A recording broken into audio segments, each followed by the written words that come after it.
রাসূলুল্লাহ সাল্লাল্লাহু আলাইহি সাল্লাম বলেন, কেউ যদি নিয়মিত 12 রাকাত সুন্নতের পাবন্দি করে, ওয়াজাবাত লাহুল জান্নাহ, আল্লাহ তার জন্য জান্নাত ওয়াজিব করে দেয়, তার জন্য জান্নাত ওয়াজিব হয়ে যায়। নিয়মিত কয় রাকাত সুন্নত পড়ব।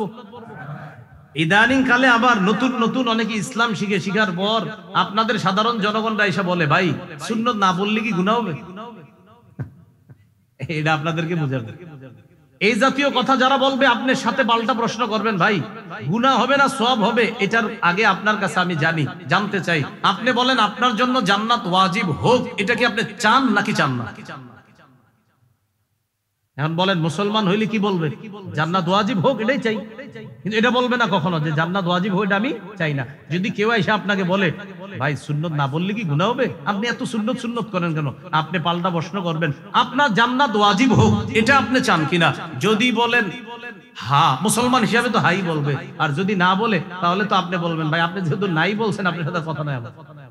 যদি বলে হ্যাঁ আমি চাই, তাহলে বলবেন তো নিয়মিত 12 রাকাত সুন্নত পড়বেন। হাদিসে আসছে, কেউ যদি নিয়মিত 12 রাকাত সুন্নতের পাবন্দি করে, ওয়াজাবাত লাহুল জান্নাহ, তার জন্য জান্নাত ওয়াজিব হয়ে যায়। এই সামনে একটা সময় আসতেছে আমাদের দেশে, হুদাই আপনার মন চাইবে যে কিছু কই, এই কিছুদিন পরে এরকম একটা পরিস্থিতি আমাদের দেশে আসবে, মানে আপনার মুখ ইবলিস খালি খোঁচাবে, তুইও ক কিছু।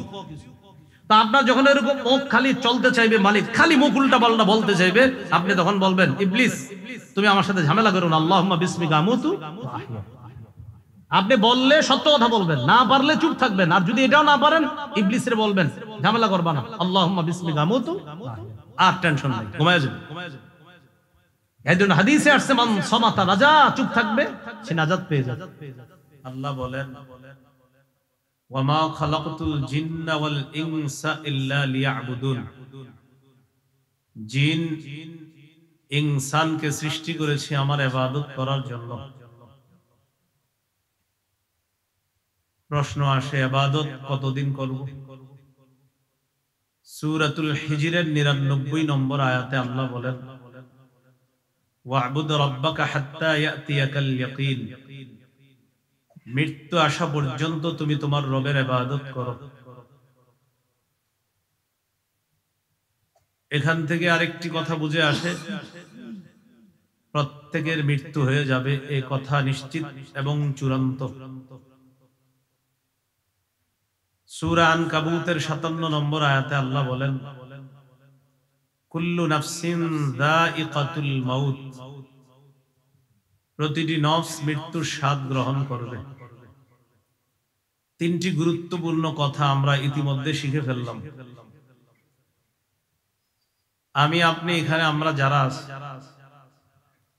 এবং সারা পৃথিবীর যত জিন ইনসান আছে, সকলকে আল্লাহ সৃষ্টি করেছেন ইবাদত করার জন্য। দ্বিতীয় যে বিষয়টি শিখলাম, ইবাদত করব কতদিন? মৃত্যু পর্যন্ত। তৃতীয় যে বিষয়টি শিখলাম, প্রতিটি নফস মৃত্যুর স্বাদ গ্রহণ করবে। কোন মানুষ যদি পলায়ন করে মৃত্যু থেকে, এই পলায়ন তার কোনো কাজে আসবে না। সূরা আহজাবের 16 নম্বর আয়াতে আল্লাহ বলেন, কুল লা ইয়ানফাকুমুল ফিরারু ইন ফারারতুম মিনাল মাউত, নবী আপনি বলে দিন, যদি তোমরা মৃত্যু থেকে পালিয়ে বেড়াও, এই পালিয়ে বেড়ানো তোমাদের কিছুতেই কোনো কাজে আসবে না। সূরা নিসার 78 নম্বর আয়াতে আল্লাহ বলেন, আইনামা তাকুনু ইউদরিকুমুল মাউত, তোমরা যেখানেই থাকো মৃত্যু তোমাদেরকে পাকড়াও করবে। সূরা জুমুয়ার 8 নম্বর আয়াতে আল্লাহ বলেন, কুল ইন্নাল মাউতাল্লাযী তাফিররুনা মিনহু ফাইন্নাহু মুলাকীকুম, নবী আপনি বলে দিন, নিশ্চয়ই যে মৃত্যু থেকে তোমরা পালিয়ে বেড়াও, এই মৃত্যু তোমাদের সাথে সাক্ষাৎ করবে। সূরা আরাফের 34 এবং সূরা ইউনূসের 49 নম্বর আয়াতে আল্লাহ বলেন, লিকুল্লি উম্মাতিন আজাল ইযা জাআ আজালুহুম ফালা ইস্তাখিরুনা সাআতাও ওয়ালা ইস্তাকদিমুন, প্রত্যেকটি উম্মতের মৃত্যুর সময় নির্ধারণ করা। যখন মৃত্যু চলে আসবে, তখন আগেও না পরেও না, তার নির্ধারিত সময় তার মৃত্যু হয়ে যাবে। অন্য আয়াতে আল্লাহ বলেন ইন্না আজালাল্লাহি লাআত, নিশ্চয়ই আল্লাহর নির্ধারিত সময় এটা অবশ্যই এসে যাবে। গুরুত্বপূর্ণ তিনটি কথা আমরা শিখে ফেললাম। কেন আছি দুনিয়াতে? রবের গোলামি করার জন্য। কতদিন? মৃত্যু পর্যন্ত। মৃত্যু হয়ে যাবে। অনেকগুলা দলিলের মাধ্যমে আমরা একথা স্পষ্ট ভাবে জানতে পারলাম, মৃত্যু চূড়ান্ত, নিশ্চিত। কবে হবে জানে আল্লাহ। 5টি বিষয় আল্লাহ ছাড়া কেউ জানে না। 21 পারা 13 নম্বর পৃষ্ঠা সূরা লোকমানের শেষের দিকে আল্লাহ বলেন ইন্নাল্লাহা ইনদাহু ইলমুস সাআহ, কিয়ামত কখন হবে এই বিষয়টা আল্লাহর কাছে আছে। কিয়ামতের জ্ঞান এটা আল্লাহর কাছে। 2 নম্বর ইউনাজ্জিলুল গায়স, বৃষ্টি কখন আল্লাহ নাজিল করবেন, কি পরিমাণ নাজিল করবেন এটা আল্লাহ জানেন। 3 নম্বর ওয়ায়ালামু মা ফিল আরহাম, মায়ের পেটের সন্তান, রেহেমের সন্তান ছেলে হবে না মেয়ে হবে, আকৃতি আসার আগ পর্যন্ত সেটা আল্লাহ বলতে পারবেন এটা কি ছেলে না মেয়ে। আকৃতি আসলে মেশিনই ধরা খায়, কিন্তু আকৃতি আসার আগ পর্যন্ত এটা কি ছেলে হবে না মেয়ে হবে শুধু জানেন আল্লাহ। 4 নম্বর ওয়ামা তাদরি নাফসুম মাযা তাকসিবু গাদা, কোন মানুষ জানে না আগামীকাল কি উপার্জন করবে। আমার আপনার আশা থাকে কালকে আমি এটা এটা কামাই করব, এই করব, এটা আশা থাকতে পারে, তবে আসলে কি হবে এটা আল্লাহ জানে। 5 নম্বর ওমা তাদরি নাফসুম বিআইয়ি আরদিন তামুত, কোন মানুষ জানে না কোথায় কোন জমিনে সে মৃত্যুবরণ করবে। 5টি বিষয় আল্লাহর কাছে আছে। 5টি বিষয়ের জ্ঞান শুধু আল্লাহর কাছে। এই 5টির মধ্যে একটি হলো মৃত্যু। মৃত্যু কখন কোন জমিনে কোথায় হবে এটা জানেন আল্লাহ, তবে হবে এই কথা নিশ্চিত। কখন হবে জানেন আল্লাহ। আবার চলে আসি 3 কথায়, কেন দুনিয়াতে আসি? আল্লাহর গোলামি করব। 2 নম্বর কতদিন গোলামি করব? মৃত্যু পর্যন্ত। 3 নম্বর মৃত্যু হয়েই যাবে, এ কথাই চূড়ান্ত সত্য কথা এবং চিরসত্য কথা, এবং এটাই নিশ্চিত কথা। এই হলো আজকের আলোচনার ভূমিকা। মূল আলোচনা আমি আপনাদের সামনে 5টি কথা বলবো ইবাদত সম্পর্কে। কেন সৃষ্টি করেছেন? ইবাদত। এই ইবাদত সম্পর্কে 5টি কথা বলবো। 5 কথা শেষ হবে, আলোচনাটিও শেষ হয়ে যাবে ইনশাআল্লাহ। মনোযোগ সহকারে আলোচনাটি শুনলে আশা করি আমি এবং আপনারা আমরা উভয়ে মিলে মিশে কিছু কথা শিখতে পারবো ইনশাআল্লাহ। 1 নম্বর ইবাদতের আবিধানিক পারিভাষিক অর্থ। 2 নম্বর পবিত্র কোরআনে ইবাদত মৌলিক ভাবে কত প্রকার। 3 নম্বর হাদিসে ইবাদত সম্পর্কে কি বলা হয়েছে। 4 নম্বর উপকারিতা লাভের দিক থেকে ইবাদত কত প্রকার। 5 নম্বর আমরা কয় মাধ্যমে ইবাদত করি। বাস এই 5টি আলোচনা হলো। প্রথম আলোচনা ইবাদতের আবিধানিক পারিভাষিক অর্থ। একটা কিতাব আছে নাম আল উবুদিয়্যা, এটার বাংলা হলো দাসত্ব বা গোলামি। এই কিতাবের 23 নম্বর পৃষ্ঠা আছে। ইবাদতের আসল অর্থ হলো আয-যুল্লু, নত হওয়া, বিনয়ী হওয়া, নম্র হওয়া। আল ইবাদা ফিল ইসলাম একটা কিতাব আছে। এই কিতাবের 28 নম্বর পৃষ্ঠা আছে।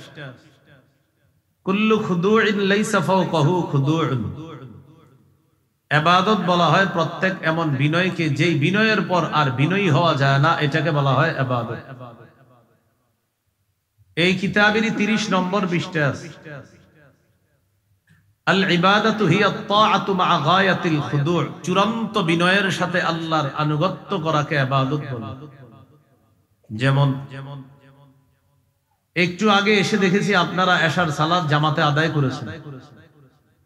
যারা আদায় করতে পেরেছেন জামাতে হোক অথবা একাকীও করে ফেলেছেন হয়তো অনেকে আদায়, আল্লাহ সকলের সালাতকে ভুল ত্রুটি থাকলে ক্ষমা করে দিয়ে আল্লাহ কবুল করে নেন।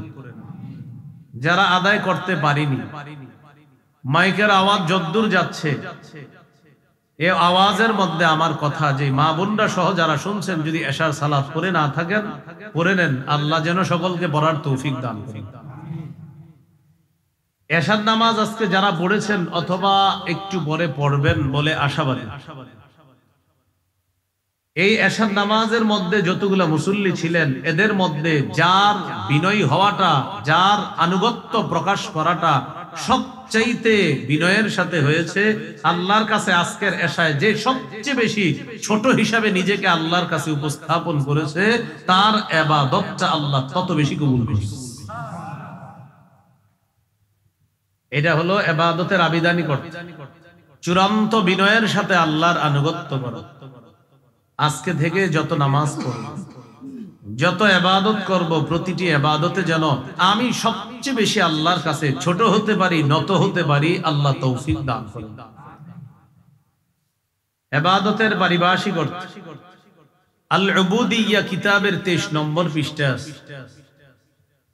আল ইবাদাতু হিয়া ইসমুন জামিউন লিকুল্লি মা ইউহিব্বুহু আল্লাহু ওয়া ইয়ারদাহু মিনাল আকওয়ালি ওয়াল আ'মালিজ যাহিরা ওয়াল বাতিনা।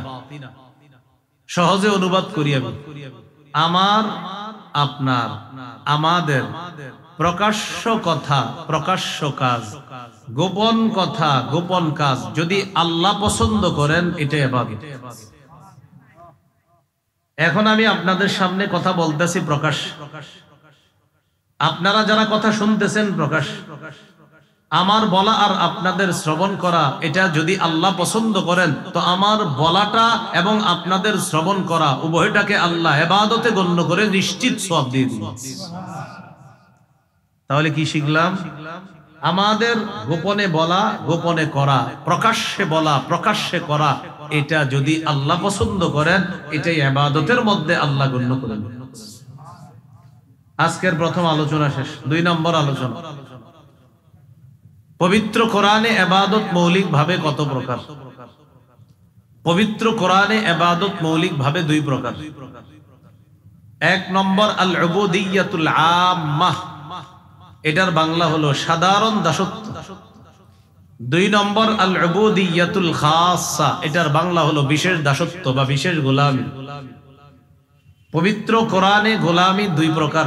1 নম্বর সাধারণ গোলামি, 2 নম্বর বিশেষ গোলামি। সাধারণ গোলামির মধ্যে সবাই অন্তর্ভুক্ত। যেমন আল্লাহর কিছু সিদ্ধান্ত আছে যেগুলা ইমানদাররা স্বেচ্ছায় মেনে নেয়, বেঈমানরা অনিচ্ছায় মেনে নেয়। অসুস্থ হওয়া, ইমানদাররা এটা স্বেচ্ছায় মেনে নেয়, এটা ইমানদাররা মেনে নেয় যে আল্লাহর ফয়সালা, আমি অসুস্থ হয়েছি। বেঈমানরা অসুস্থ হয়, ফয়সালাটা কার? বলেন কার? কিন্তু বেঈমানরা এটা মেনে নেয় না, কিন্তু ফয়সালা কার? আল্লাহর। তো আল্লাহর এই ফয়সালা তারা ফিরাইতেও পারে না। এই যে ফিরাইতে পারে না, এর মানে না চাইলেও এখানে তারা আল্লাহর সিদ্ধান্ত মেনে নিতে হচ্ছে। এটাকে বলা হয় সাধারণ দাসত্ব।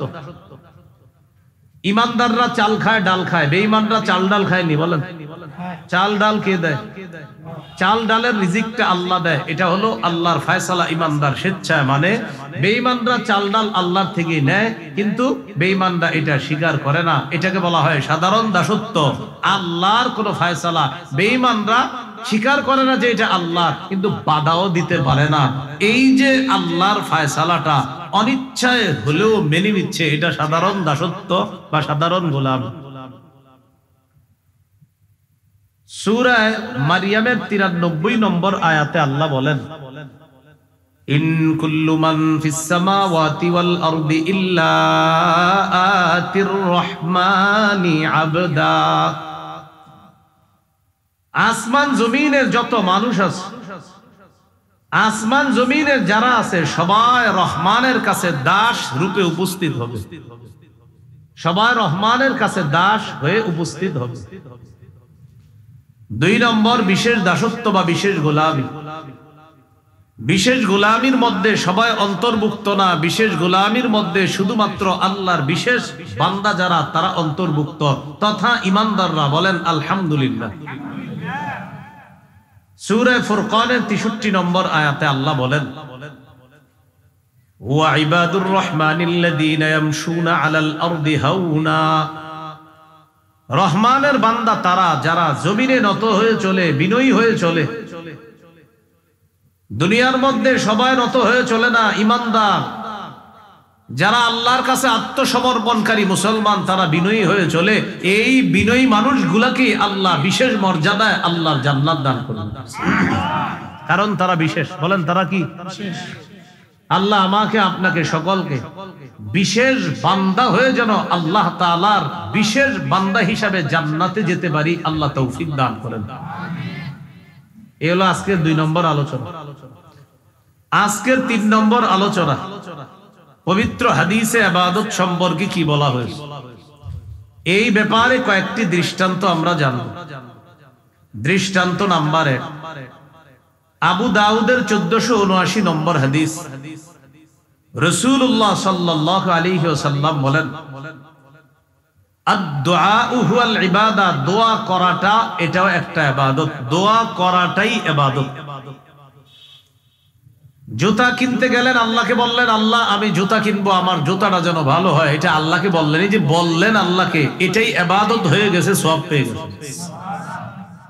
আল্লাহ আমার জুতার ফিতা ছিঁড়ে গিয়েছে, আমি জুতার ফিতা ক্রয় করার জন্য বাজারে যাচ্ছি, এটা যেন ভালো মানের একটা ফিতা পাই, এটা আল্লাহকে বলছেন আপনি। বাস এই যে বললেন, ইবাদত হয়ে গেছে, সওয়াব পেয়ে গেছে। আল্লাহ আমি একটা সুই ক্রয় করার জন্য বাজারে যাচ্ছি, আমার এই সুইটা যেন মানুষের জন্য ক্ষতিকারক না হয়, আল্লাহকে যে আপনি বললেন, এই বলাটা ইবাদতের অন্তর্ভুক্ত হয়ে গেছে। মনে থাকবে কথাগুলা? আল্লাহ আমি আমার অসুস্থ খালাকে মামাকে দেখার জন্য রওনা করলাম, আমার সফরকে আপনি সহজ করে দিয়েন, নিরাপদ করে দিয়েন, আমি যেন নিরাপত্তার সাথে নিরাপদে জান মালের অ্যাক্সিডেন্ট থেকে হেফাজত হয়ে আমি আমার অসুস্থ খালাকে দেখে আবার যেন আমি নিরাপদে ফিরে আসতে পারি। এটা আল্লাহকে আপনি বললেন, আপনি এই বলাটা ইবাদতে গণ্য হয়ে গেছে, আপনি সওয়াব পেয়ে গেছেন। এটা কি বলেন? আল্লাহকে আপনি বললেন আল্লাহ আমি এখন একটা টিস্যু ক্রয় করব, এই টিস্যুটা যেন আমার নাকের জন্য ক্ষতিকারক না হয়, এটার গ্রাম যেন আমার জন্য কোনো অস্বস্তির কারণ না হয়, এটা আল্লাহকে বললেন, এটাও আপনার ইবাদতে গণ্য। এই জন্য বুঝাইতে চাইলাম, দোয়া করা ইবাদত। ছোট থেকে ছোট এগুলাও রাসূল সাল্লাল্লাহু আলাইহি সাল্লাম বলেছে আল্লাহর কাছে চাও। এই জন্য আল্লাহর কাছে খুব বেশি পরিমাণে দোয়া করা, চাওয়া। কত পরিমাণ চাইবেন?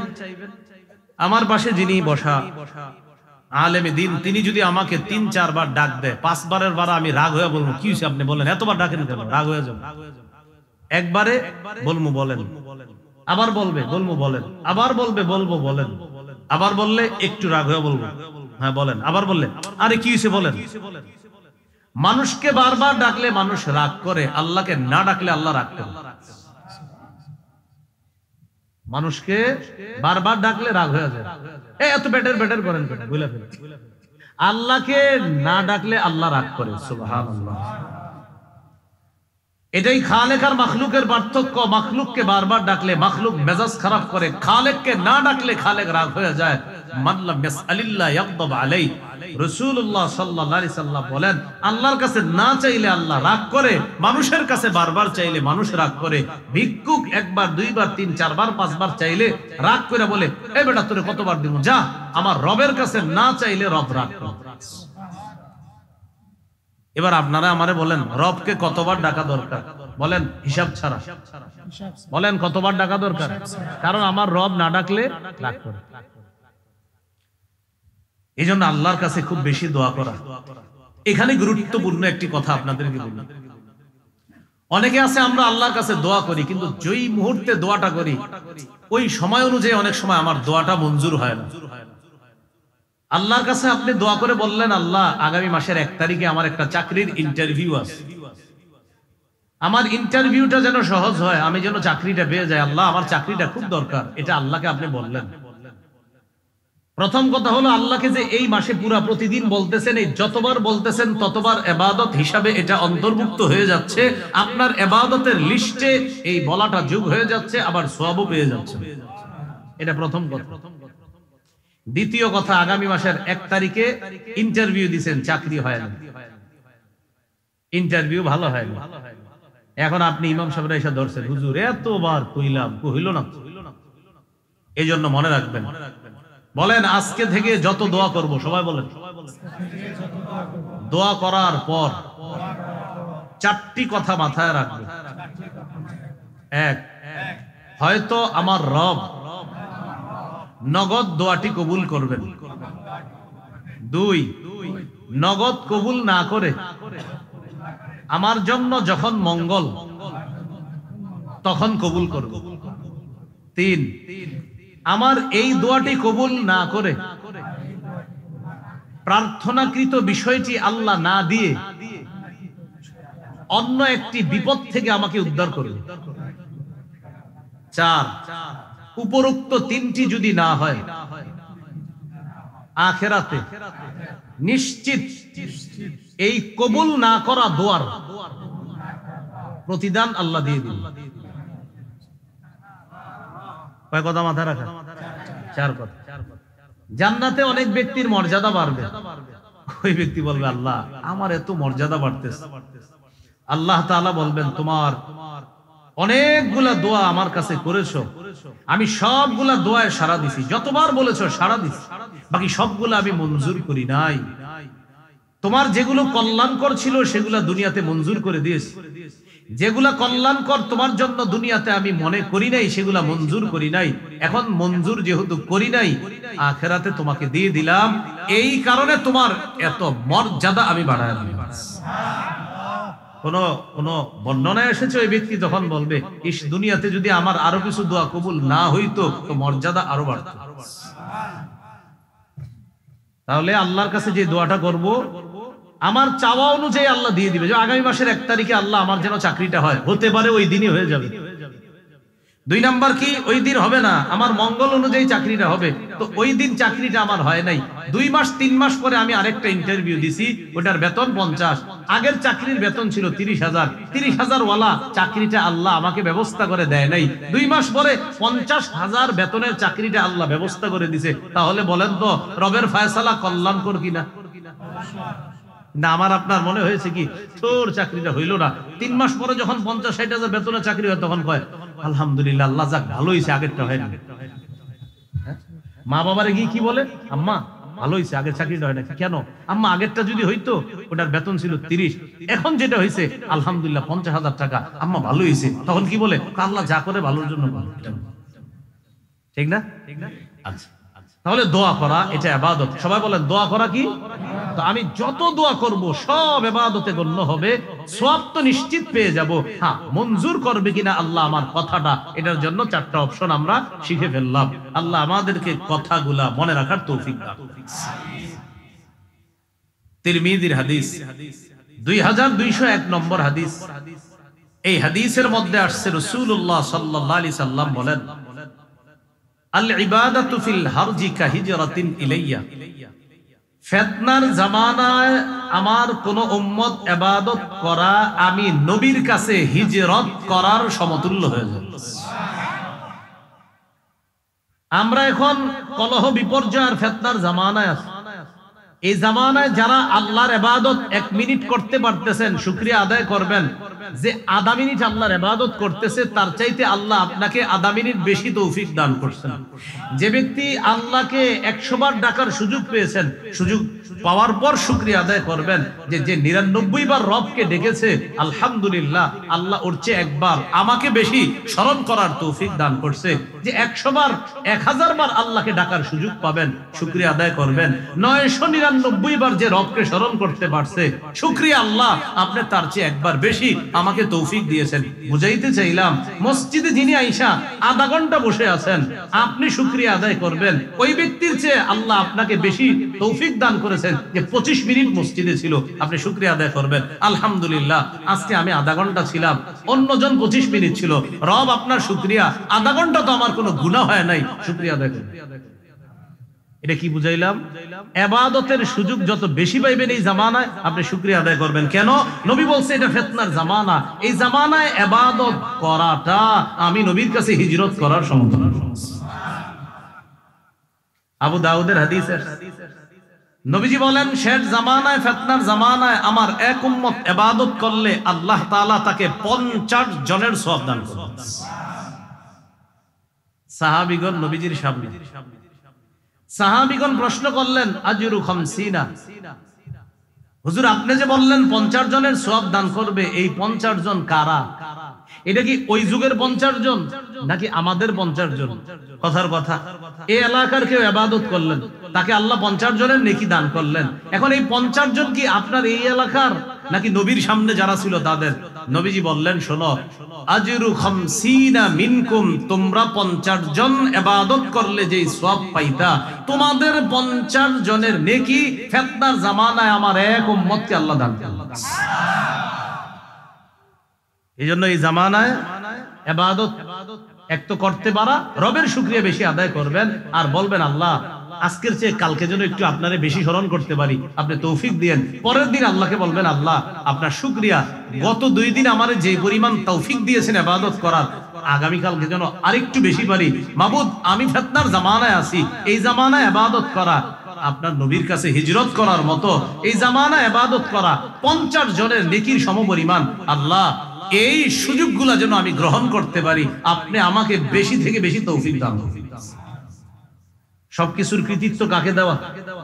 ইবাদত করতে পারার কৃতিত্ব আল্লাহকে দেওয়া, আবার ভবিষ্যতে করতে যেন পারি এটা আল্লাহর কাছে চাওয়া। এজন্য তো আল্লাহ আমাদেরকে সূরা ফাতিহায় শিখিয়ে দিয়েছে, ইয়্যাকা না'বুদু ওয়া ইয়্যাকা নাস্তাঈন। অর্থ কি? আমরা আপনারই ইবাদত করি এবং আপনার কাছেই সাহায্য চাই। এর মানে কি? এর মানে তাফসীর এটাও একটা, এই যে এশার নামাজ বললাম, আল্লাহ আমরা আপনারই ইবাদত করি, এর মানে এশার নামাজটা এটা আপনার ইবাদত। ওয়া ইয়্যাকা নাস্তাঈন, আবার আপনার কাছেই সাহায্য চাই। এর মানে হলো আল্লাহ আগামী যে ফজরের নামাজটা আছে এটা যেন পড়তে পারি, আপনার কাছে অগ্রিম সাহায্য চেয়ে রাখলাম, আপনি তৌফিক দিয়ে দিন। এটা ইয়্যাকা না'বুদু ওয়া ইয়্যাকা নাস্তাঈন অনেকগুলো তাফসীরের এটা একটা তাফসীর, যে আল্লাহ আপনার তো ইবাদত করি আমরা, এই যে নগদ ইবাদত করতেছি, পরবর্তী ইবাদতটা যেন করতে পারি। ওয়া ইয়্যাকা নাস্তাঈন, সাহায্য চাই আপনার কাছে, আপনি তৌফিক দিয়েন যেন পরের ইবাদতটা করতে পারি। আরেকটা হাদিস শুনেন, মুসনাদে আহমদ হাদিসের কিতাব 6895 নম্বর হাদিস। এই হাদিসের মধ্যে আসছে রাসূলুল্লাহ সাল্লাল্লাহু আলাইহি সাল্লাম বলেন, ইন্নাল আবদা ইযা কানা আলা তরিকাতিন হাসানাতিন মিনাল ইবাদাহ সুম্মা মারিদা কিলা লিল মালাকিল মুআক্কাল বিহি উকতুব বিমিসলি আমালিহি ইযা কানা তালিকা। কোন ব্যক্তি ইবাদতের সুন্দর একটা পদ্ধতি গ্রহণ করেছে, এই ব্যক্তি নিয়মিত ইবাদতটা করে, সুম্মা মারিদা, একদিন অসুস্থ হয়ে গেছে। এইখানে যারা আছেন, অভ্যাস আছে একজনের নিয়মিত 10 পৃষ্ঠা কোরআন তেলাওয়াত করে, ফজরের পরে 10 পৃষ্ঠা পড়ে, মাগরিবের পরে 10 পৃষ্ঠা নিয়মিত উনি এক পারা কোরআন তেলাওয়াত করে, কথার কথা বললাম। অথবা সকালে 5 পৃষ্ঠা, সন্ধ্যায় 5 পৃষ্ঠা, এইভাবে নিয়মিত 10 পৃষ্ঠা কোরআন তথা আধা পারা কোরআন পড়ে নিয়মিত। এখন এই ব্যক্তি ইবাদত করে, প্রতিদিন কোরআন পড়ে, রব খুশি হয়। একদিন অসুস্থ হয়ে গেছে, এই দিন আর কোরআন পড়তে পারতেছে না। হাদিসে আসছে, নবীজি বলেন, কোন বান্দা যদি ইবাদতের সুন্দর একটা পদ্ধতি গ্রহণ করার পর অসুস্থ হয়ে যায়, আর যদি সে ওই ইবাদতটা করতে না পারে, আপনি প্রতিদিন কোরআন পড়তেন, হঠাৎ আজকে অসুস্থ হয়ে গেছেন, আজকে ইবাদতটা করতে পারেন না, আপনি যেই টাইমে কোরআনটা পড়তেন ওই টাইমে উজরের কারণে শুয়ে আছেন, আল্লাহ ফেরেশতাকে বলে, ও ফেরেশতা, আমার বান্দা সুস্থ থাকলে আজকে ইবাদত করত, ও মাজুর, উজরের কারণে আজকে ইবাদত করতে পারতেছে না, সমস্যা কি? আমি আল্লাহ তো কম দিতে পারি না। এই টাইমে অন্যান্য দিন ইবাদত করলে যে সওয়াবগুলা লেখতা, আজকেও ইবাদত না করলেও অতীতের সওয়াবগুলার মতো আজকেও সওয়াব লিপিবদ্ধ হবে। এজন্য বলেন, ইবাদত করবেন নি? সবাই বলেন আল্লাহ তৌফিক দান করেন। তাহলে দোয়া করা, বলেন ইবাদত, দোয়া করা, এই যুগে ইবাদত করা নবীর কাছে কি করার সমতুল্য? হিজরত করা। আর আরেকটা জানলাম, নিয়মিত সুন্দর ইবাদত যদি করতে পারি, হঠাৎ অসুস্থ হয়ে গেল, আল্লাহ মায়া করে ওই ইবাদত করা কালীন যে সওয়াবটা আল্লাহ দিতেন, উজরের কারণে শুয়ে আছি, আল্লাহ সওয়াব বন্ধ করবেন না। আরেকটা হাদিস শুনেন, সহিহুল জামে হাদিসের কিতাব 4214 নম্বর হাদিস। এই হাদিসের মধ্যে আসছে, ফাদলুল ইলমি আহাব্বু ইলাইয়া মিন ফাদলিল ইবাদাহ। সাধারণ জনগণের নফল ইবাদতের মর্যাদার চাইতে আলেমের ইলম অন্বেষণের মর্যাদা আমি নবীর কাছে আরো বেশি দামি। সুবহানাল্লাহ। সাধারণ জনগণের নফল ইবাদতের মর্যাদা অনেক বেশি। আলেম ইলম অন্বেষণ করে ঘরে বৈশা বৈশা, এই আলেমের ইলম অন্বেষণের মর্যাদা সাধারণ জনগণের নফল ইবাদতের মর্যাদার চাইতে ক্ষেত্র বিশেষ নবীর কাছে বেশি প্রিয়, বেশি দামি। এটার কারণ একজন আলেমের ইলম অন্বেষণ করার পর, সঠিক বিদ্যা অর্জন করার পর, তার এই সঠিক বিদ্যা একটা জাতির পরিবর্তন হয়, একটা সমাজের পরিবর্তন হয়। এই জন্য আলেমের ইলম অন্বেষণের মর্যাদা আল্লাহ রাসূল বলেন সাধারণ জনগণের নফল ইবাদতের মর্যাদার চেয়ে আরো বেশি। কারণ আলেমের এক কথায় একটা জাতির মধ্যে পরিবর্তন এসে যেতে পারে। এটা হলো আলেমের ইলম অন্বেষণের একটা আলাদা পাওয়ার। সঠিক বিদ্যার কারণে একটা জাতিকে আল্লাহ পরিবর্তন করে। আল্লামা আহমদ শফী রহমাতুল্লাহ আলাইহি এক আহ্বানে পুরা বাংলাদেশের মুসলমান এক হয়েছে কিনা বলে। তাহলে আলেমের ইলম অন্বেষণ ক্ষেত্র বিশেষ, আলেমের মর্যাদা আল্লাহর কাছে অনেক বেশি। তো যাই হোক, মানে আপনারা ইবাদত ছেড়ে দিয়ে না। হাদিসের অনুবাদ কি? সাধারণ জনগণের নফল ইবাদতের মর্যাদা, মর্যাদা তো অবশ্যই আছে। তো বলছে আলেমের ইলম অন্বেষণের মর্যাদা, এটাও ইবাদত। সাধারণ জনগণ নফল নামাজ পড়া, এটাও ইবাদত। আলেম ইলম অন্বেষণ করা, এটাও ইবাদত। উভয়টা ইবাদত। নবী বলেন ক্ষেত্র বিশেষ আলেমের ইলম অন্বেষণ নামক ইবাদত যেটা, এটার মর্যাদা আমার কাছে আরো বেশি। সুবহানাল্লাহ। আল্লাহ আমাদেরকে কথাগুলো মনে রাখার তৌফিক দান করেন। এই হলো হাদিসে ইবাদত সম্পর্কে কিছু গুরুত্বপূর্ণ বিষয় আমরা জানলাম। এক নম্বর আলোচনা গেল আবিধানিক পারিভাষিক অর্থ। দুই নম্বর আলোচনা গেল পবিত্র কোরআনে ইবাদত গোলামি বা দাসত্ব দুই প্রকার। তিন নম্বর আলোচনা গেল পবিত্র হাদিসে ইবাদতের প্রায়োগিক অর্থ। আমরা চারটি হাদিস থেকে ইবাদত সম্পর্কে কিছু ব্যবহার হাদিস থেকে আমরা জেনে নিলাম। আজকে 4 নম্বর আলোচনা। এটা আমার সাথে একটু বলেন। বলেন সওয়াব কামাই করার দিক থেকে ইবাদত দুই প্রকার। অর্থাৎ আমরা দুই মাধ্যমে ইবাদত করে সওয়াব কামাই করি। এক, নিজে ইবাদত করে সওয়াব কামাই করি। দুই, অন্যের সাহায্যে ইবাদত করে সওয়াব কামাই করি। যেমন ফজরের নামাজের আগে সুন্নত কয় রাকাত? জোহরের আগে, জোহরের পরে, ফজরের আগে 2, জোহরের আগে 4, হলো কত? জোহরের পরে 2 হলো কত? মাগরিবের পরে 2 কত হলো? এশার পরে 2 কত হলো? 12। এই 12 রাকাত সুন্নত কি জামাতে পড়েন না একা একা? একা একা। তাহলে এই সুন্নত একা একা ইবাদত করি, এই ইবাদতের সওয়াবটা আমি নিজে কইরা পাই। সুবহানাল্লাহ। রাসূলুল্লাহ সাল্লাল্লাহু আলাইহি সাল্লাম বলেন, কেউ যদি নিয়মিত 12 রাকাত সুন্নতের পাবন্দি করে, ওয়াজাবাত লাহুল জান্নাহ, আল্লাহ তার জন্য জান্নাত ওয়াজিব করে দেয়, তার জন্য জান্নাত ওয়াজিব হয়ে যায়। নিয়মিত কয় রাকাত সুন্নত পড়বো?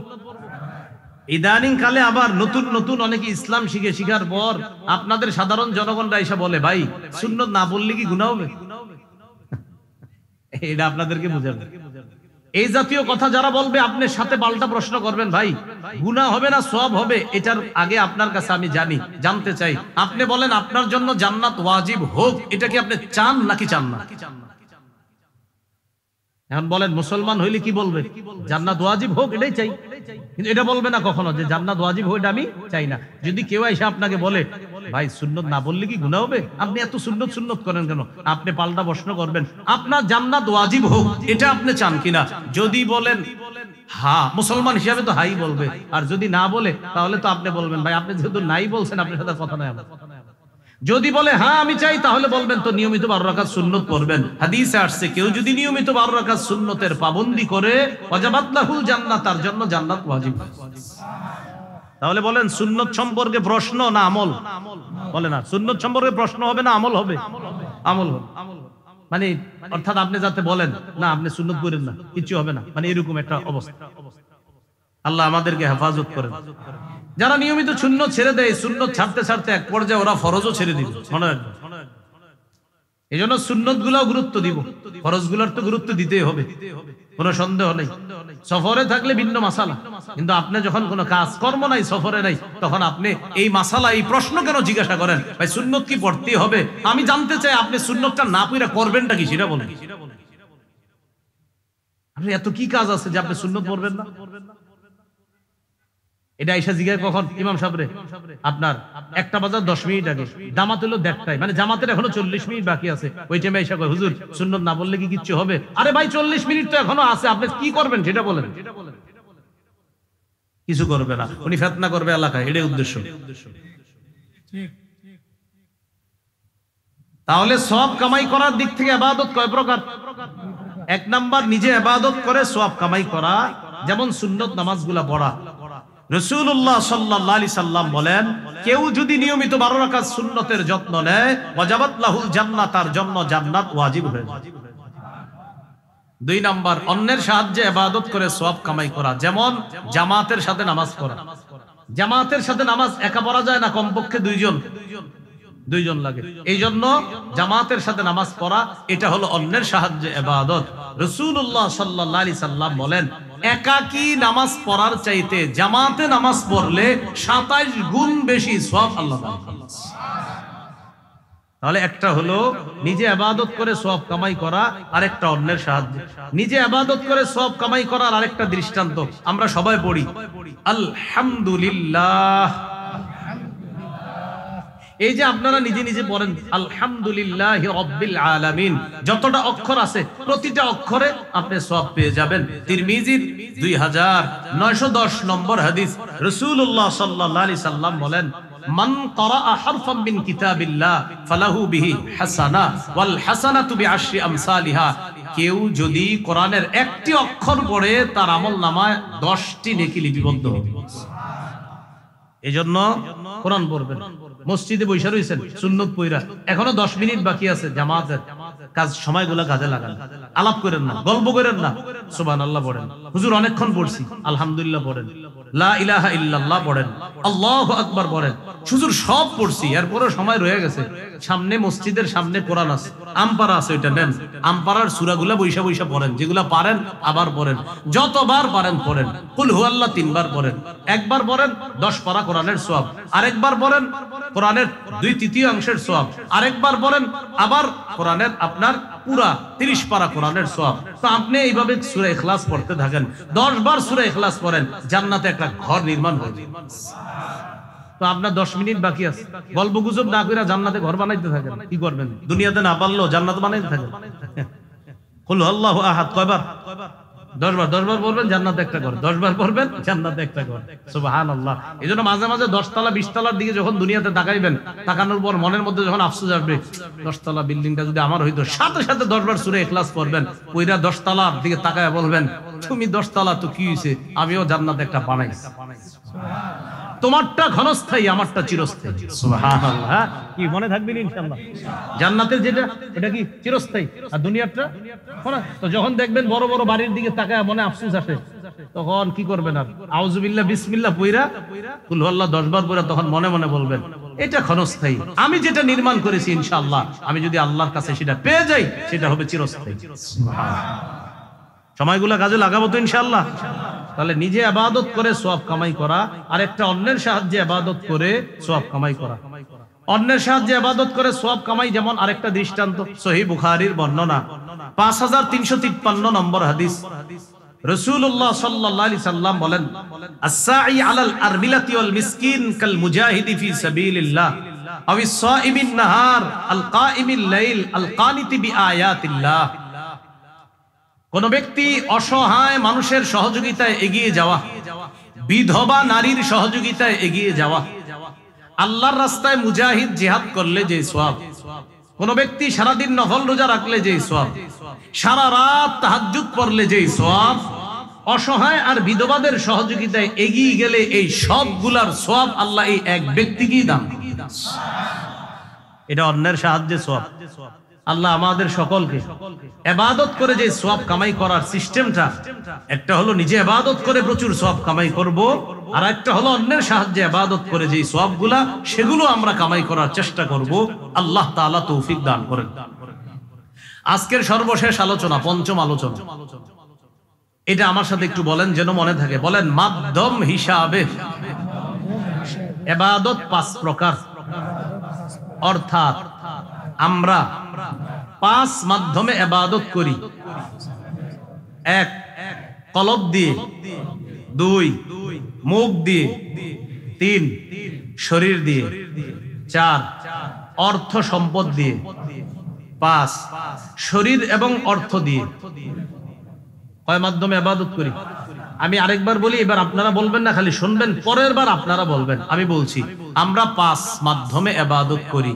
1 কলব দিয়ে, 2 মুখ দিয়ে, 3 শরীর দিয়ে, 4 অর্থ সম্পদ দিয়ে, 5 শরীর এবং অর্থ সম্পদ দিয়ে।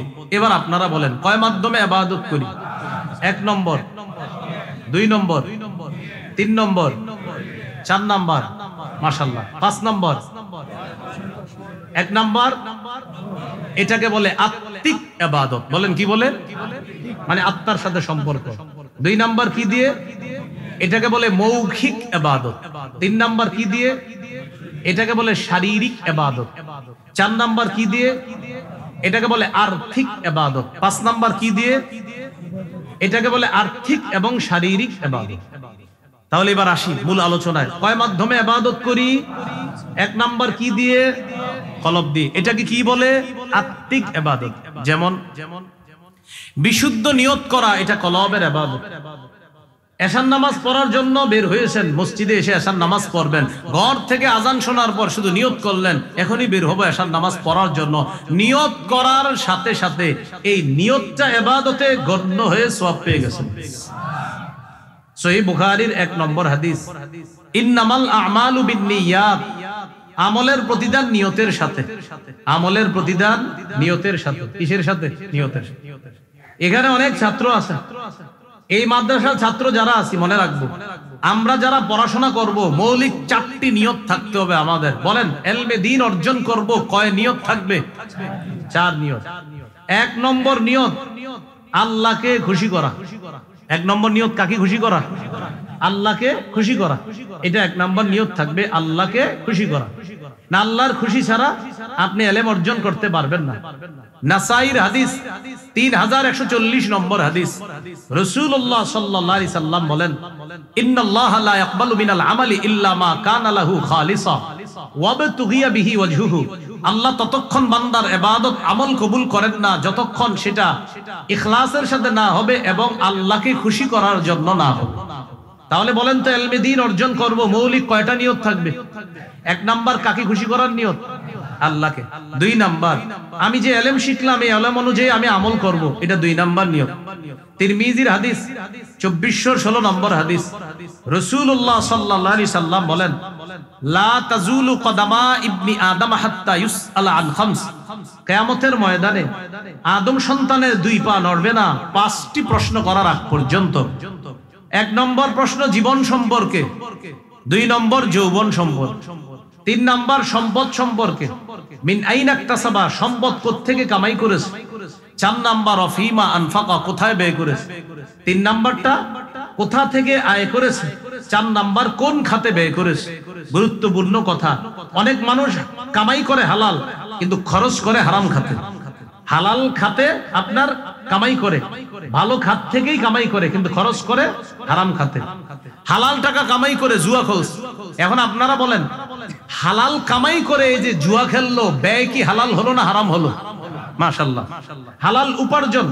এই হালাল উপার্জনের মাধ্যমে সে গানের কনসার্টে সহযোগিতা করলো, বলেন তার হালাল দিয়ে যে ব্যয় করলো, ব্যয়ের খাত কি হালাল হলো না হারাম হলো?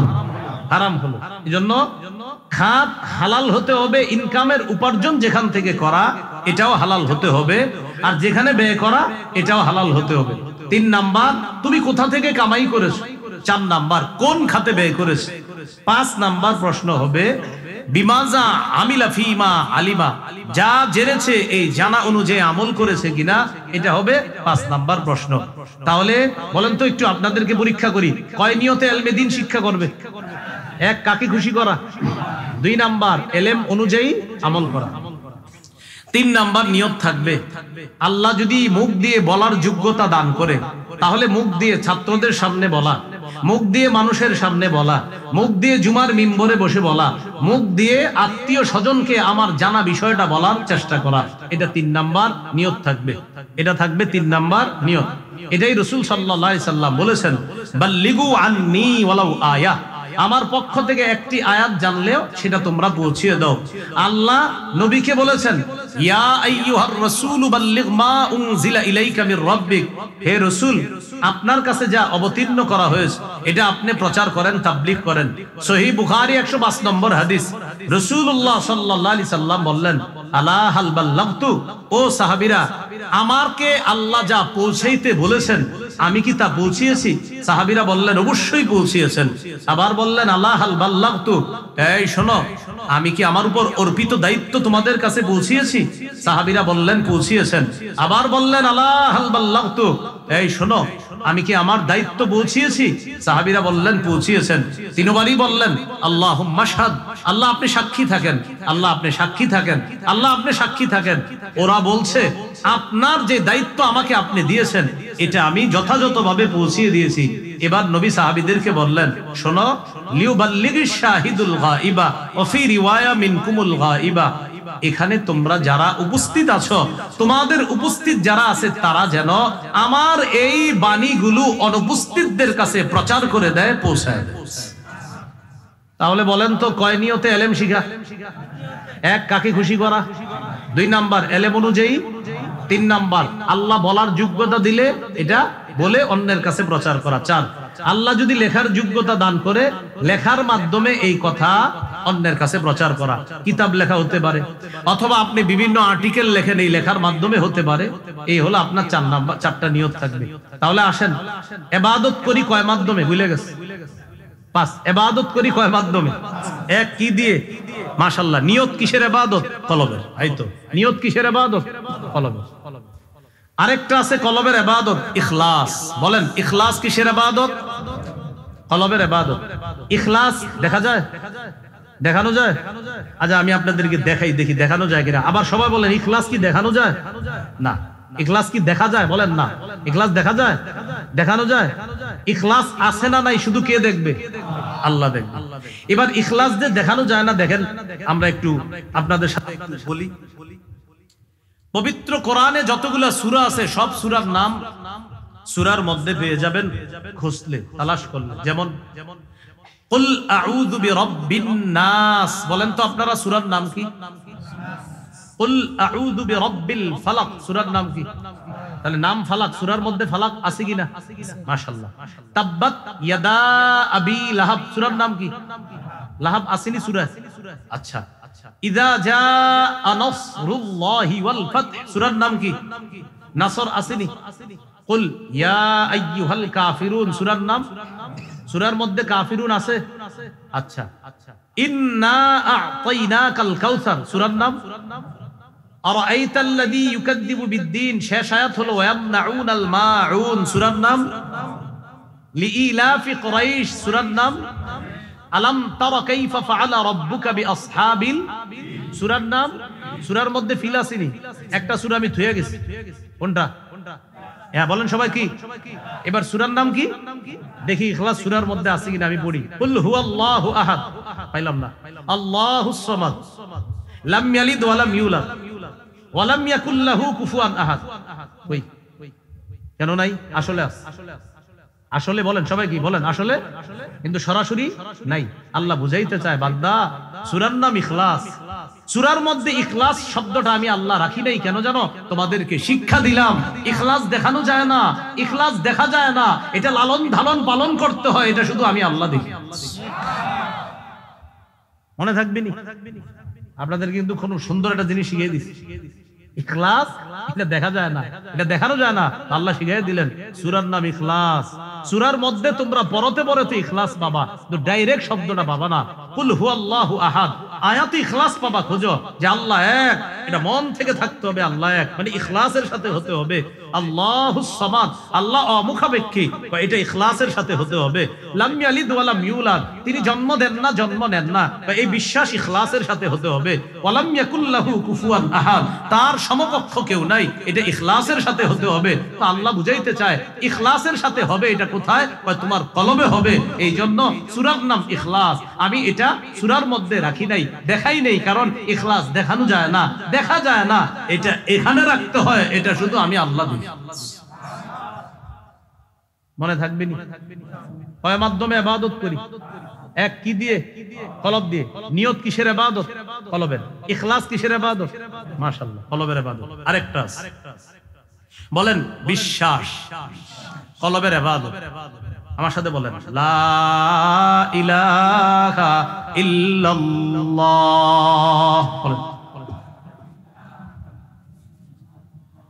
আল্লাহ ছাড়া কোনো ইলাহ নাই, এই বিশ্বাস অন্তরে রাখা অন্তরের ইবাদত। তাহলে নিয়ত অন্তরের ইবাদত, ইখলাস অন্তরের ইবাদত, লা ইলাহা ইল্লাল্লাহর বিশ্বাস এটা অন্তরের ইবাদত। আল্লাহ কথাগুলো মনে রাখার তৌফিক দান করেন। কয় মাধ্যমে ইবাদত করি? এক কি দিয়ে? কলব। দুই নাম্বার জানি কি দিয়ে ইবাদত করি? মুখ। মুখের ইবাদত যেমন তিলাওয়াতুল কোরআন, কোরআন তেলাওয়াত করা, এটা মুখের ইবাদত। কি করা? কোরআন তেলাওয়াত করা, এটা মুখের ইবাদত। এই ইবাদত তো আমাদের শুধু রমজানে হয়। রমজান মাসে অনেকে কোরআন খতম দেয়, 1 2 3 4 খতম। 27 রমজান, 27তম রজনীতে ইমাম সাহেবের কাছে একটা চিঠি লেখে, হুজুর দাদার জন্য 1 খতম, দাদির জন্য 1 খতম, নানার জন্য 1 খতম, নানির জন্য 1 খতম, আর 14 গোষ্ঠীর যারা মারা গেছে তাদের জন্য আরেক খতম। খতমগুলো আপনি বকশায়া দিয়েন। কি করে দিয়েন? বকশায়া দিয়েন। উনি খারাপ নিয়তে এটা লেখে নাই, কিন্তু আমি আপনাদেরকে জিজ্ঞাসা করতে চাই, এই যে হুজুরে লেখলেন বকশায়া দিয়েন, বকশানোর আগে কই ছিল এটা? না আমারে বুঝাই দেন, আমারে বুঝাই দিলে আমিও বকশাম। আপনি যে লেখলেন 27তম রজনীতে হুজুর দাদার জন্য 1 খতম, দাদির জন্য 1 খতম, বকশায়া দিয়েন মানে পৌঁছায়া দিয়েন। আচ্ছা হুজুরে পৌঁছানোর আগে এটা কই ছিল? মানে বাতাসে ঘুরতেছিল? হ্যাঁ, বুঝা গেছে না? তো আপনি কেন আবার লিখতেছেন বকশায়া দিয়েন? এটা লিখবেন হুজুর আমি 3 খতম 4 খতম কোরআন পড়েছি, মানুষ হিসাবে নিশ্চিত আমার অনেক ভুল হয়ে গেছে হুজুর, আমি আল্লাহর কাছে বলছি আল্লাহ যেন মাফ করে। আপনিও একটু আল্লাহকে আমার জন্য বললেন, আল্লাহ যেন আমার ভুলগুলো মাফ করে দিয়ে আমার এই পূর্ণ খতমকে আল্লাহ কবুল করে নেয়, এই কথাটা আল্লাহ বলেন। তাহলে এইভাবে আমরা এখন থেকে দোয়া চাইব। এটা না বলা বকশায়া দেন, উনি বকশানোর কে? আল্লাহ আমাদেরকে কথাগুলো বোঝার তৌফিক দান করেন। তিলাওয়াতুল কোরআন বলতেছিলাম, এটা অনেক মুসলমান রমজান মাসে শুধু পড়ে। তো 27তম রজনীতে কোরআন খতম করার পর স্ত্রীকে বলে মলাটের মধ্যে কোরআনটা রাইখা দাও, আবার আগামী রমজানে ইনশাআল্লাহ আল্লাহ বাঁচায় রাখলে আবার দিবা। 27তম রজনীতে কোরআন তেলাওয়াত শেষ হয়, আর অনেক মুসলমানের তারাবির নামাজও শেষ হয়ে যায়।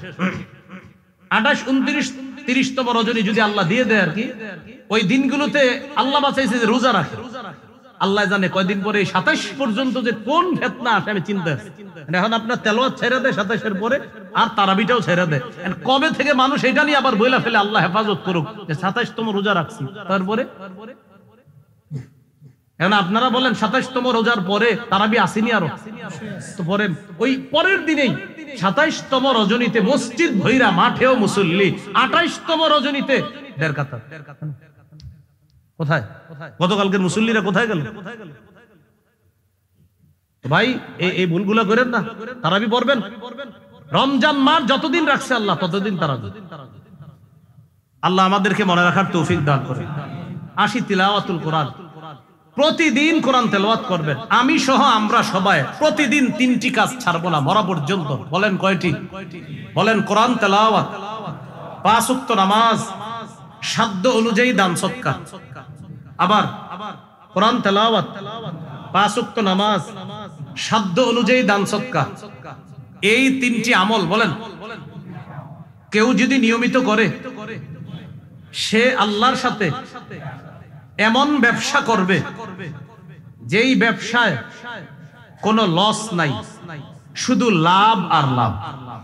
বলেন তো লাভজনক ব্যবসা প্রতিদিন কয় আমল? 3 আমল।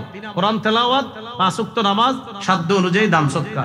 সূরা ফাতির 30-31 নম্বর আয়াতে আল্লাহ বলেন, ইন্নাল্লাযীনা ইয়াতলুনা কিতাবাল্লাহ ওয়া আকামুস সালাহ ওয়া আনফাকু মিম্মা রাযাকনাহুম সিররাও ওয়া আলানিয়া ইয়ারজুনা তিজারাতাল লান তাবুর। যারা নিয়মিত কোরআন তেলাওয়াত করবে এবং 5 ওয়াক্ত সালাত আদায় করবে এবং আল্লাহর দেয়া রিজিক থেকে গোপনে প্রকাশ্যে দান করবে, ইয়ারজুনা তিজারা, তারা এমন ব্যবসার আশা করে, লান তাবুর, যে ব্যবসা কখনো ধ্বংস হবে না, লাভ আর লাভ। এজন্য পদ্ধতিটা এভাবে করবেন, প্রতিদিন ফজর দিয়ে আপনার সকাল শুরু হবে, ফজরের পর কোরআন তেলাওয়াত করবেন, এরপর যখন অফিসে যাবেন, চাকরিতে যাবেন, কাজে যাবেন, যাওয়ার সময় সাধ্য অনুযায়ী 2, 5, 10 টাকা যা পারেন দান করে এই 3টি আমল নিয়মিত করবেন ইনশাআল্লাহ। তাহলে 2 নম্বর মৌখিক ইবাদত। মৌখিক ইবাদতের মধ্যে একটা ইবাদত হলো তিলাওয়াতুল কোরআন, কোরআন তেলাওয়াত করা। করবনি নিয়মিত ইনশাআল্লাহ। আল্লাহ মৌখিক ইবাদত আরেকটা জিকরুল্লাহ, আল্লাহর জিকির করা। রাসূলুল্লাহ সাল্লাল্লাহু আলাইহি সাল্লাম বলেন, আহাব্বুল কালামি ইলাল্লাহি আরবা', আল্লাহর কাছে 4টি কথা সবচেয়ে পছন্দের। 1 নম্বর সুবহানাল্লাহ, 2 নম্বর আলহামদুলিল্লাহ, 3 নম্বর লা ইলাহা ইল্লাল্লাহ, 4 নম্বর আল্লাহু আকবার। এই 4টার মধ্যে সবচেয়ে শ্রেষ্ঠ হলো আফজলুজ যিকরি লা ইলাহা ইল্লাল্লাহ, আল্লাহর কাছে সবচাইতে শ্রেষ্ঠ জিকির লা ইলাহা ইল্লাল্লাহ। তিরমিজির হাদিস 3592 নম্বর হাদিস, রাসূলুল্লাহ সাল্লাল্লাহু আলাইহি সাল্লাম বলেন, মা ক্বালা আবদুন কাত্তু লা ইলাহা ইল্লাল্লাহ খালিসান মুখলিসান, কোন ব্যক্তি যদি ইখলাসের সাথে একবার পড়ে লা ইলাহা ইল্লাল্লাহ, ইল্লা ফুতিহাত লাহু আবওয়াবুস সামাই হাত্তা তুবজিয়া ইলাল আরশ, আসমানের সবগুলা দরজা খুলে দেওয়া হয় তার লা ইলাহা ইল্লাল্লাহ যেন আরশ পর্যন্ত পৌঁছে যায়। তাহলে বলেন আমরা কয় মাধ্যমে ইবাদত করছি? এদিকে তাকায় সবাই, ইনশাআল্লাহ শেষ করে দিচ্ছি, কিছুক্ষণের মধ্যে ইনশাআল্লাহ শেষ করে দিব। আমরা 5 মাধ্যমে ইবাদত করি। 1 নাম্বার কলব দিয়ে, 2 নাম্বার আমরা মুখ দিয়ে ইবাদত করি। মৌখিক ইবাদত একটা হলো তিলাওয়াতুল কোরআন, আরেকটা হলো জিকরুল্লাহ, আল্লাহর জিকির করা। মৌখিক ইবাদত আরেকটা, সেটা হলো সত্য কথা বলা। কি কথা বলা? হ্যাঁ বলেন সবাই, কি বলা? সত্য কথা বলা। এই বিষয়টার অভাব সবার মধ্যে আছে। এই জামানায় কেউ যদি আবু বকর সিদ্দিক রাদিয়াল্লাহু তাআলা আনহুর মতো সিদ্দিক, এই যে সিদ্দিক উপাধিটা, এই উপাধি এই জামানায় যদি কেউ পেতে চায়, বুখারীর বর্ণনা, রাসূল সাল্লাল্লাহু আলাইহি সাল্লাম বলেন, কোন ব্যক্তি যদি নিয়মিত সত্য কথা বলে, সকাল বিকাল উঠতে বসতে সত্য কথা বলে, হাত্তা ইউকতাবা ইনদাল্লাহি ওয়া ফি রিওয়ায়া ইয়াকুনা ইনদাল্লাহি সিদ্দিকা, আল্লাহর খাতায় তার নামটা সিদ্দিক বলে লিপিবদ্ধ হয়ে যায়। তাহলে এই যুগেও সিদ্দিক হওয়ার সুযোগ আছে। এজন্য জবান নিয়ন্ত্রণ করা। সহিহ বুখারীর বর্ণনা, রাসূল সাল্লাল্লাহু আলাইহি সাল্লাম বলেন, মান কানা ইউমিনু বিল্লাহি ওয়াল ইয়াউমিল আখির ফালইয়াকুল খায়রা আও লিয়াসমুত, যে ব্যক্তি আল্লাহর আখিরাতকে বিশ্বাস করে সে যেন বললে উত্তম কথা বলে অথবা চুপ থাকে। এজন্য আমরা সবাই একটু প্র্যাকটিস করি। বলেন, বললে ভালো বলবো, না পারলে চুপ থাকবো, চুপ থাকতে না পারলে ঘুমায়া থাকবো। বললে ভালো কথা বলবেন। এই সামনে একটা সময় আসতেছে আমাদের দেশে, হুদাই আপনার মঞ্চে বসে কিছু কই, এই কিছুদিন পরে এরকম একটা পরিস্থিতি আমাদের দেশে আসবে, মানে আপনার মুখ ইবলিস খালি খোঁচাবে, তুইও ক কিছু। তা আপনার যখন এরকম মুখ খালি চলতে চাইবে, মালিক খালি মুখ উল্টা পাল্টা বলতে চাইবে, আপনি তখন বলবেন, ইবলিস তুমি আমার সাথে ঝামেলা করো না, আল্লাহুম্মা বিসমিকা আমুতু ওয়া আহইয়া। আপনি বললে সত্য কথা বলবেন, না পারলে চুপ থাকবেন। আর যদি এটাও না পারেন, ইবলিসের বলবেন ঝামেলা করবা না, আল্লাহুম্মা বিসমিকা আমুতু, আর টেনশন নেই, ঘুমায় যাবে। এইজন্য হাদিসে আসছে, মান সামাতা নাজা, চুপ থাকবে সে নাজাত পেয়ে যাবে। তাহলে 5 মাধ্যমে ইবাদত করি। 1 নাম্বার কলব দিয়ে, 2 নাম্বার মুখ দিয়ে ইবাদত করি, 3 নম্বর শরীর দিয়ে ইবাদত করি। এটাকে বলে শারীরিক ইবাদত। শারীরিক ইবাদতের মধ্যে শ্রেষ্ঠ ইবাদত নামাজ। আমার সাথে একটা কথা বলেন, তারপর নামাজ সম্পর্কে একটি হাদিস শোনাচ্ছি। বলেন, হাজারো ব্যস্ততার মাঝে একটি কাজ সর্বাধিক গুরুত্ব দিব, নামাজ। আবার হাজারো ব্যস্ততার মাঝে একটি কাজ সর্বাধিক গুরুত্ব দিব, নামাজ। ছাত্র ভাই যারা আছেন পড়ার টেবিলের সামনে এটা লেখা রাখবেন যে আমার হাজারো ব্যস্ততার মাঝে একটি কাজ সবচেয়ে গুরুত্ব দিতে হবে, নামাজ। অফিসে যারা চাকরি করেন আপনার চেয়ারটা যেখানে আছে সামনে লিখে রাখবেন হাজারো ব্যস্ততার মাঝে একটি কাজ কখনো ভুলে যেও না, সেটা হলো নামাজ। আল্লাহ তাআলা হাদিসে কুদসির মধ্যে বলেন তাফাররাগ লিইবাদাতি, আমার ইবাদতের জন্য একটু সময় বের করো বান্দা। আমলা সাদরাকা গিনা, আমি তোমার অন্তর ধনাঢ্যতায় পরিপূর্ণ করে দিব। ওয়া আসুদ্দা ফাকরা, আমি তোমার দারিদ্রতা দূর করে দিব। তাহলে হাজারো ব্যস্ততার মাঝে সবচেয়ে গুরুত্ব দিব একটি কাজ, সেটা হলো কি? মনে থাকবে তো ইনশাআল্লাহ? রাসূলুল্লাহ সাল্লাল্লাহু আলাইহি সাল্লাম বলেন আরাআইতুম লাউ আন্না নাহরান বিবাবি আহাদিকুম ইয়াগতাসিলু ফীহি কুল্লা ইয়াউমিন 5 মাররাত, আচ্ছা তোমাদের কারো বাড়ির সামনে একটা পুকুর আছে, ওই পুকুরে কোনো ব্যক্তি দৈনিক 5 বার গোসল করে, বলো তো তোমরা হাল ইয়াবকা মিন দারানিহি শাইউন, ওই ব্যক্তির শরীরে কোনো ময়লা থাকবে? এক ব্যক্তির বাড়ির সামনে একটা পুকুর আছে, বাড়ির মালিক ওই পুকুরে দৈনিক 5 বার গোসল করে। সাহাবীদেরকে রাসূলুল্লাহ সাল্লাল্লাহু আলাইহি সাল্লাম জিজ্ঞাসা করলেন, বলো তোমরা তার শরীরে কোনো ময়লা থাকবে? সাহাবীরা বললেন লা ইয়াবকা মিন দারানিহি শাইউন, তার শরীরে কোনো নাপাকি থাকবে না।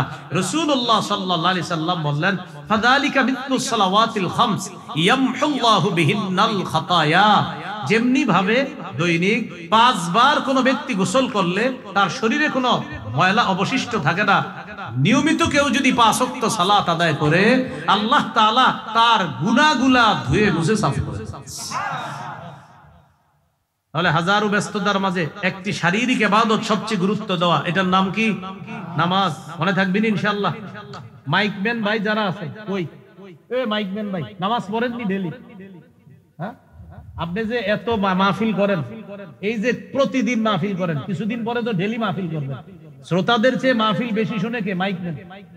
কি ঠিক নেই?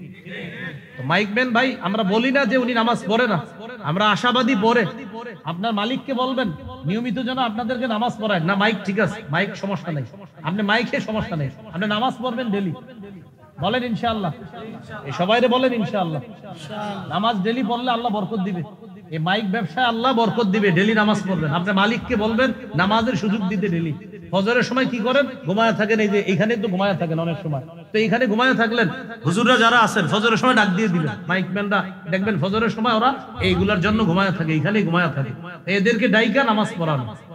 ইউটিউবার যারা আছেন আজকে এসা পড়ছেন কিনা আমি জানি না, বলা দরকার নেই পড়ছেন কিনা, যদি পড়ে না থাকেন বাস সাক্ষী বানানো দরকার নেই আমাদেরকে, পড়ে নিয়েন, আপনারাও পড়ে নিয়েন। ইউটিউবার মাইকম্যান যারা আছেন সবাই নামাজ পড়ে নেবেন, কারণ আজকে আমরা একটা কথা শিখছি, হাজারো ব্যস্ততার মাঝে একটি কাজ ভুলে যাওয়া যাবে না, সেটা কি? এই কথা মনে রাখা। আল্লাহ আমাদের সকলকে মনে রাখার তৌফিক দান করুন। এটা হলো শারীরিক ইবাদত। আমরা যে 5 মাধ্যমে ইবাদত করি এর মধ্যে 4 নাম্বার মাধ্যম হলো অর্থ সম্পদ দিয়ে ইবাদত করি, এটাকে বলে আর্থিক ইবাদত। আর্থিক ইবাদতের মধ্যে শ্রেষ্ঠ ইবাদত যাকাত দেওয়া। রাসূলুল্লাহ সাল্লাল্লাহু আলাইহি সাল্লাম বলেন মান আতাহুল্লাহু মালান ফালাম ইউআদ্দি যাকাতা মুসিলা লাহু ইয়াউমাল কিয়ামাতি শুজাআন আকরা, যে ব্যক্তিকে আল্লাহ সম্পদ দান করেছেন আর সে যাকাত তার উপর ফরজ হওয়া সত্ত্বেও যদি সে যাকাত না দেয়, তার এই অনাদায়ী যাকাত যোগ্য যে সম্পদ যেটা সে আদায় করেনি, এটাকে বিষধর সাপে রূপান্তরিত করা হবে। এই সাপ তার পা থেকে পেঁচায়া তার মুখ বরাবর এসে ফনা দিয়ে বলবে আনা কানজুকা আনা মালুকা, আমি তোমার সেই সঞ্চিত সম্পদ যেটার যাকাত তুমি আদায় করোনি। তাহলে যারা যাকাত ফরজ হওয়ার পরেও যাকাত আদায় করেননি, অতীতের বকেয়া যাকাত গুলা এই টাঙ্গাইলের বড় বড় মুফতি সাহেব যারা, তাদের সাথে বসে অতীতের বকেয়া যাকাতের হিসাবগুলা বের করে নেবেন, বের করে অতীতের যাকাত গুলাও দিয়ে দিবেন। আগামীতে ইনশাআল্লাহ যাকাত যখন ফরজ হবে ইনশাআল্লাহ যাকাত গুলা আদায় করে নেবেন। আল্লাহ তাআলা নামাজের সাথে সাথে যাকাতের কথা বলছেন, আকিমুস সালাহ ওয়া আতুজ যাকাত, আকিমুস সালাহ ওয়া আতুজ যাকাত, নামাজ কায়েম করো, যাকাত আদায় করো। যিনি রাষ্ট্রনায়ক হবেন তার 4টি কাজের মৌলিক যোগ্যতা থাকবে। সূরা হজের 41 নম্বর আয়াতে আল্লাহ বলেন আল্লাযীনা ইম্মাক্কান্নাহুম ফিল আরদি আকামুস সালাহ ওয়া আতাউজ যাকাত ওয়া আমারু বিল মারুফ ওয়া নাহাউ আনিল মুনকার, মুসলমানদের রাষ্ট্রনায়ক যিনি হবে, আল্লাহ বলেন যাদেরকে আমি রাষ্ট্রের ক্ষমতায় বসাই তারা মৌলিক 4টি কাজ করবে। 1 নাম্বার আকামুস সালাহ, রাষ্ট্রীয়ভাবে নামাজ প্রতিষ্ঠিত করবে। এলাকায়, সমাজে, ঘরে, বাহিরে রাষ্ট্রে নামাজ প্রতিষ্ঠিত করা, এটা রাষ্ট্রপ্রধানের দায়িত্ব হবে একটা। ওয়া আতাউজ যাকাত, যাকাত আদায় করবে।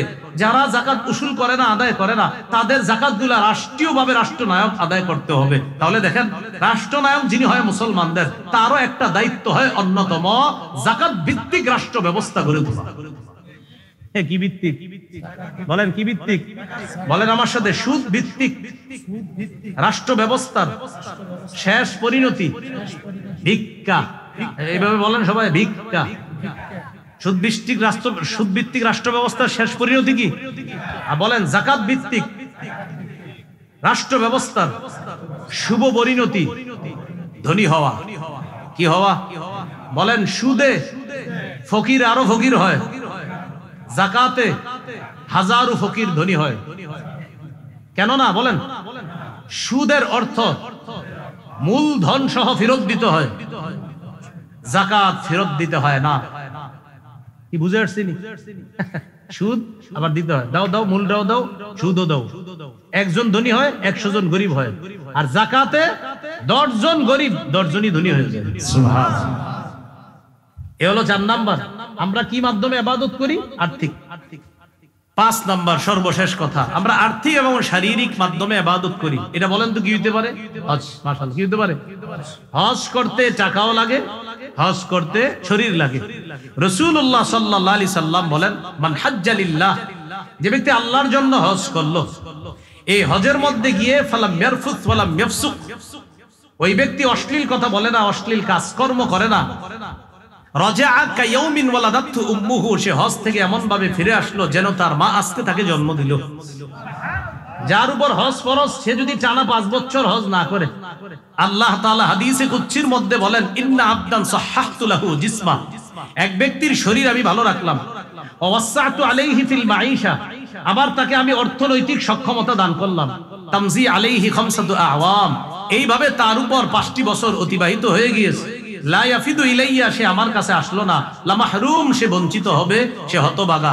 5 বছর হজ ফরজ হয়ে গেছে লোকটার উপর, আল্লাহ ডাকে আসো, আসে না, আসো, আসে না, আসো, আসে না, এইভাবে ডাকতে থাকে। 5 বছর হয়ে গেলে সে আল্লাহর ডাকে সাড়া দেয় না। আল্লাহ বলে, লা মাহরুম, ও হতভাগা, ও বঞ্চিত, ও হতভাগা। আল্লাহ আমাদের সকলকে কথাগুলা মনে রাখার তৌফিক দান করেন। সবাই দিকে তাকান, মূল আলোচনা শেষ করছি। আমরা আজকে ইবাদত সম্পর্কে 5টি কথা জানলাম। 1 নাম্বার আবিধানিক পারিভাষিক অর্থ।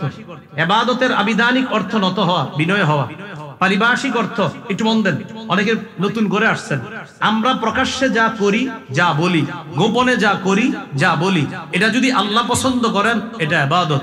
2 নাম্বার, পবিত্র কোরআনে মৌলিক ভাবে দাসত্ব 2 প্রকার। 1 সাধারণ দাসত্ব, 2 মৌলিক বিশেষ দাসত্ব।